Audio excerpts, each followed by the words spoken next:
Welcome everyone, this is John from Southern Cross Online. Today we're going to be looking at an MMORPG called Lord of the Rings Online, or LOTRO as I like to say it for short. It's quite a nice game, the graphics are so beautiful in the game, and we'll start with character creation. Let's look at that for a moment. So let's start a new character. When creating a new character, we have to select a race. The races we can select on a free account, there are three types of accounts. There's a free account, free to play account, there is a premium account, and there is a VIP account. The VIP account is the normal subscription amount per month account. In the races that we can select are man, dwarf, hobbit, elf, and Bjorning.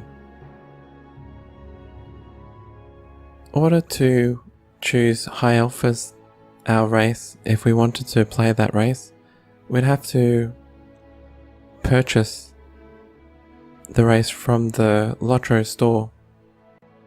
Any menu that we see with this symbol of a gold coin indicates whatever it is, we have to purchase it if we want to use that item or play that class race. Each race has advantages and disadvantages, or strengths and weaknesses. For example, in dwarf, the racial bonus strengths or weaknesses are listed here. One strength is called sturdiness, increased might, increased vitality, and increased common mitigation against damage. One of the racial disadvantages is stocky, which is -7 agility effectively. So anytime we see morale in Lord of the Rings, we are talking about health points. With power is equivalent to mana for spellcast. Now, out of the races, I usually like to go elf, so I'll choose elf race. I like that. Once we've selected a race, we need to choose a class. Not all classes are available to every race. There are restrictions in terms of what classes we can play once we've chosen a particular race. In terms of class, it does say on the right hand side what the main role for that class is perceived as by the developers. For example, a Lawmaster is perceived as a support role.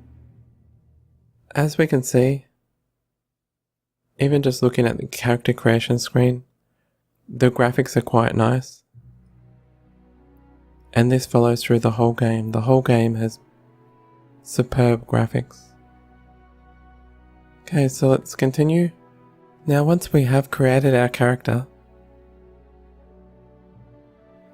will appear in this left menu.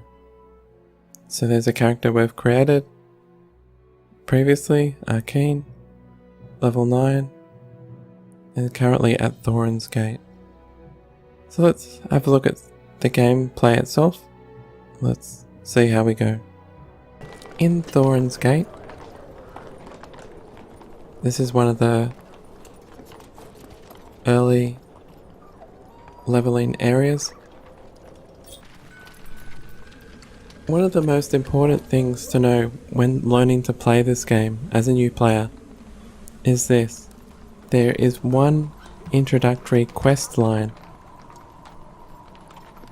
And while it doesn't say that it is compulsory to complete that quest line or that we must complete that quest line, the reality is we actually must complete that quest line. Until we complete that quest line, which ends with Skorgrim's Tomb, I think it's called. That is the last quest in that chain. We actually exist in a starter instance until we complete that quest line. Many parts of the game won't be available to us.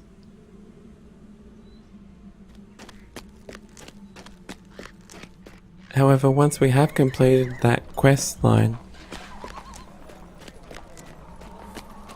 then we are released into the larger world of the game.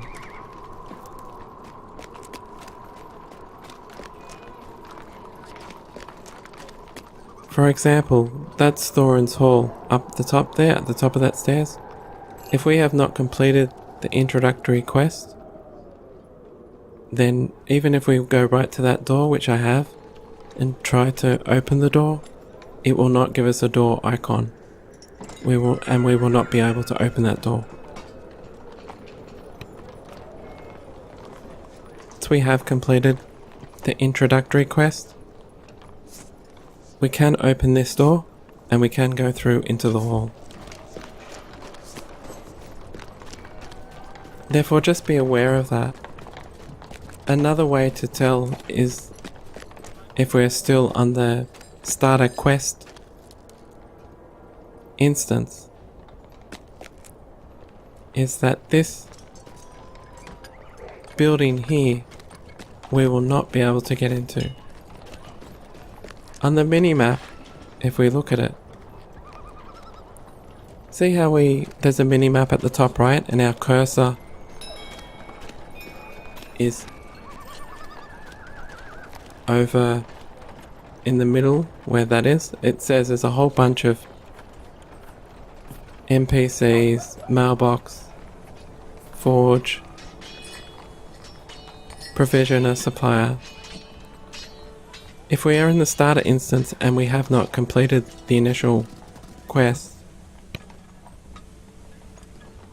then when we move our cursor over this door, it will not show up as a little door symbol and we will not be able to go into it. That's how you know if you have not completed the starter quest yet. And you won't see these stable masters there.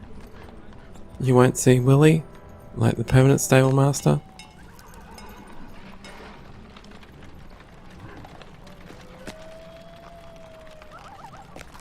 Okay, we're gonna have a look at the combat now.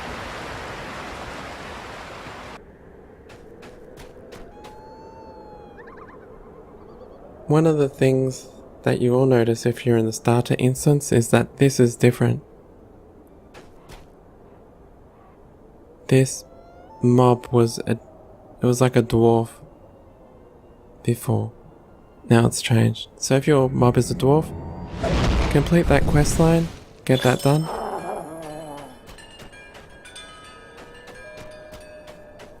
And then you'll go into the main part of the game. One of the skills which I like, of course, as a lore master, is the animal companion skill. So let's summon our bear companion.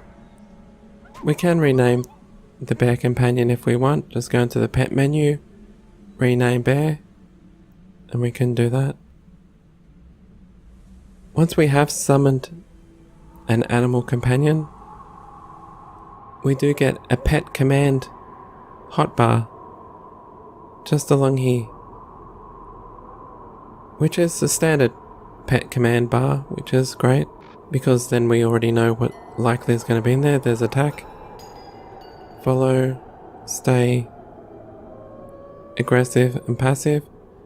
These two I like, guard mode, so if we get attacked by any enemy, then that bear will start attacking that enemy. And toggle assist, when we attack something, the pet will actually attack that enemy. So that's nice. Normally I leave on guard mode and toggle assist, and I like that.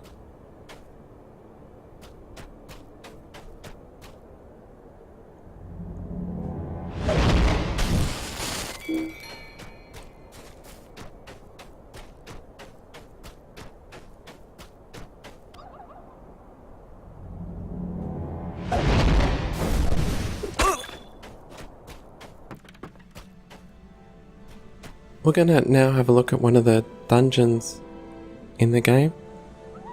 It's called Merkstone Tunnels.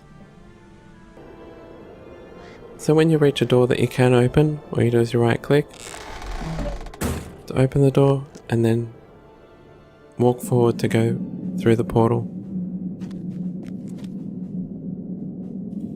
I find the combat quite nice. It's very fluid. It's not difficult to understand.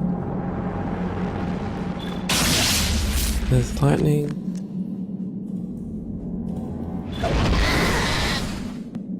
With the loot from creatures, as you can see here, we have acquired Broken Claw, Tiny Carapace, Mangy Skin, and they all say pending. There doesn't appear to be loot boxes on the corpses of the monsters that I've noticed. All that happens is that everything's placed into a bag, so once we get these three, they'll all appear in this bag symbol on the bottom right. So we left click on that, and this is where all our looted items go. We can loot them all, and I usually do. Loot all. However, that bag icon will only hold up to 50 items. And if we loot any more than 50 items or that go into that pending loot bag, then the oldest item will disappear from that loot bag. So every now and again, just click on it, loot all, and then that will put that in our inventory.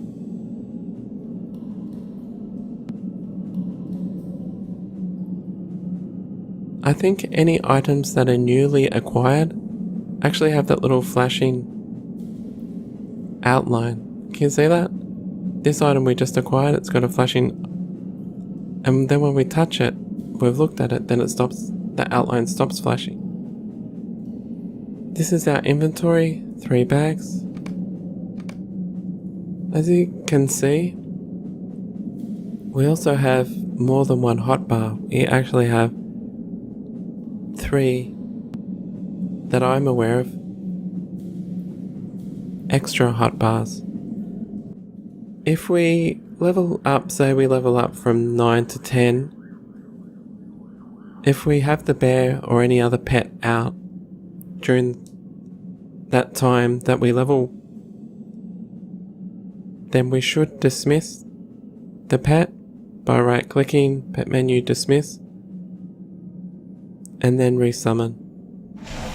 The reason why is that the bear, when it is summoned, it will come out at our level. However, when we level, it will not level as well. Therefore, anytime we level, we should dismiss and resummon our pet to make sure they're the same level as us.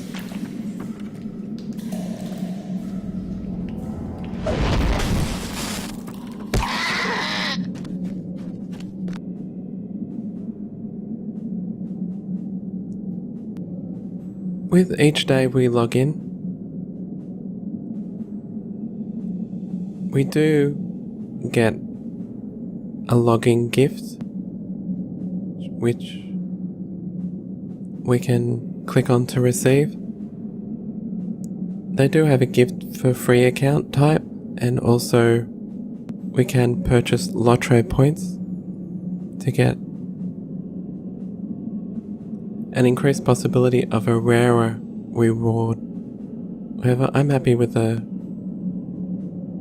free account.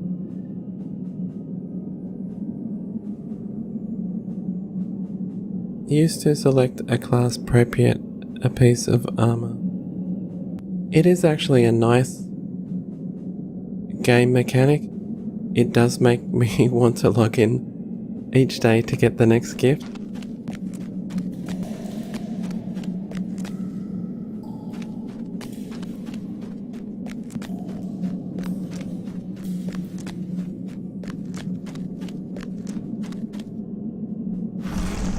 Okay, this is a different door. Okay, that was our exploration through Merkstone tunnels, in which I also managed to get myself lost. However, that's okay.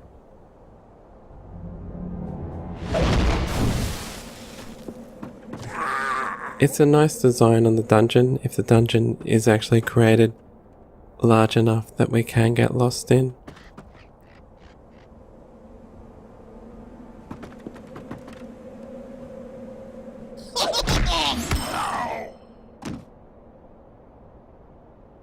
Now I'm just looking at this area again. Before I'd finished the introductory quest, there was an obstruction here that we couldn't... I think it was here that we couldn't go through. The mobs have changed, the enemies have changed a bit. That wildcat wasn't there. These were all dwarves, instead of those other goblin-like mobs.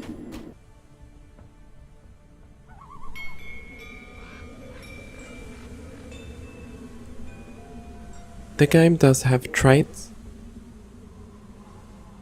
which is nice. There appear to be 3 trait trees for Lawmaster. One is Keeper of Animals, one is Master of Nature's Fury, and one is the Ancient Master. And we can see there what each does. Rank 1 of this Sign of the Wild Protection adds 5% to the health points of the pet, and takes off 1% of the pet incoming damage. So if the pet's been hit, minus 1% is then applied. So what I've currently trained in is Master of Fire. that is all that I have trained in at the moment. So that's plus 5% fire type damage, which I think is okay. Let's go with tactical damage. Increase. Because tactical damage actually covers a variety of damage types. And I actually thought one of those tactical damage types was fire. However, I'm not too sure.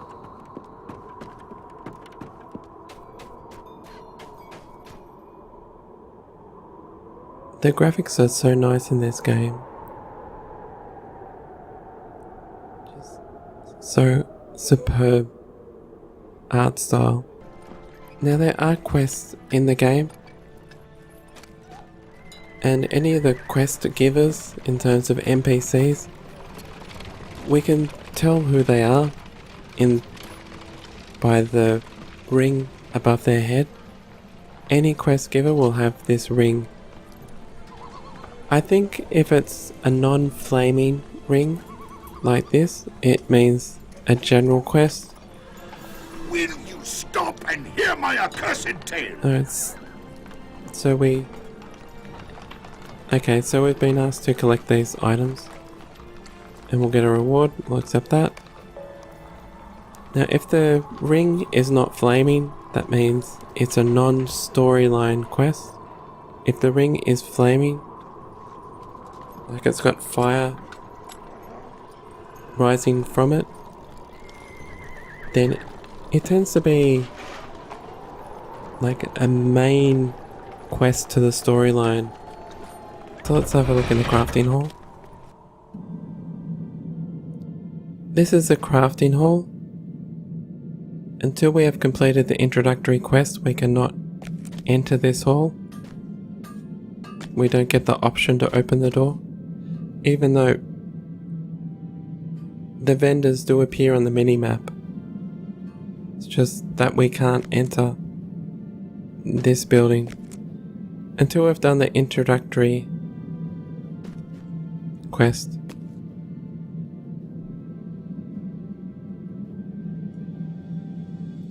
This is quite nice.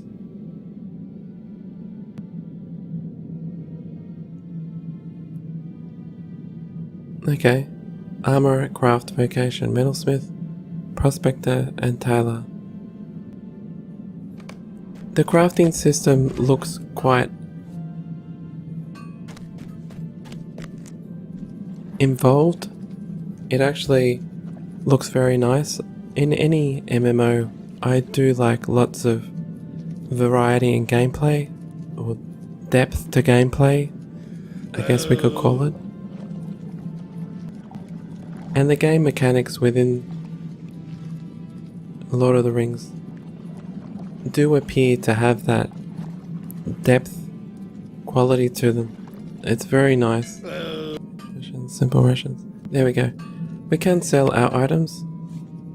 Any items that we have, we can sell. That's in our inventory.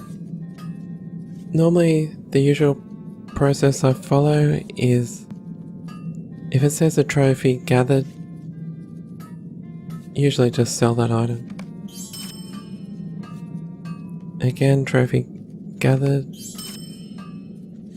However, if it's got something else on it, oh well, this is our old shoes, so I won't use that. For example, this is fried mushrooms, so it's a food. I usually keep them. Now we're just going to go into Thorns Hall and have a look. It's just so important to complete that introductory quest to get more properly into the game.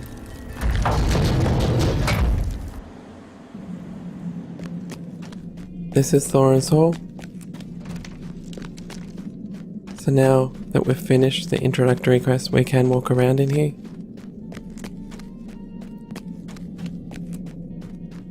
Nice. There's the Vault Keeper. Vault Keeper is essentially a bank in an MMO. We want to open our vault. What do you need? It's quite interesting. We have, on our free account, we have 12 out of 30. We have 30 vault spaces. We can have up to 10 chests, each with different items in there, which is nice. We can't rename. Yes, we can. How excellent is that? We can actually rename these chests. Armor. That is so nice. Okay, I'm very happy now. We can rename the chests so we can know what's in them before we click them. We only have 30 spots in the vault, however we can purchase more space with silver. I'm not sure how many slots we can purchase. Let's try one slot. Yes. There's something on our mini-map here. I just want to have a look at this.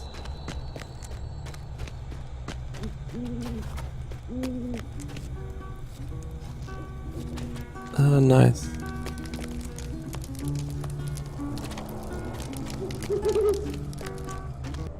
We can go to Eriador, Gondor, Mordor, Rovanian, and each of those maps is quite large. So the maps in the game are actually quite expansive. It's nice to see an MMO with a nicely laid out large world map.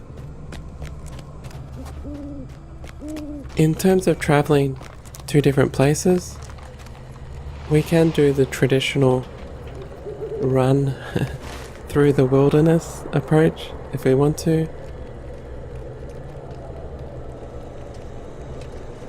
Or we can get horses, which will speed up our travel time. What we do is we find a stable master if we want to. We're only going to rent a horse here. And we want to go to Sealandham. There we go. I was interested to see how the travelling worked with the free account type. Travel, travel, travel, travel. We'll go to Sealandham and travel for 1 silver. Now these are the horses that we rent. I'm fairly certain we can possibly hire horses to keep as pets. However, these rented horses, once they get to the stable, they disappear, which is fine. If we look at our map, now we are down here, and while there's a lot of cluttering up the name, we'll clear all. It's actually Sealandham as the city that we're in. So we travelled from Thorns Gate up here down to this area here.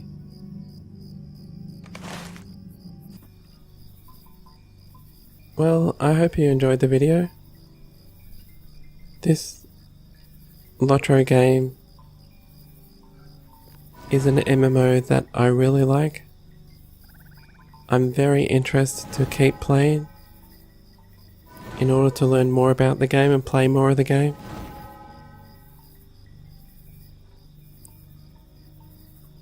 And I hope you all have a great day.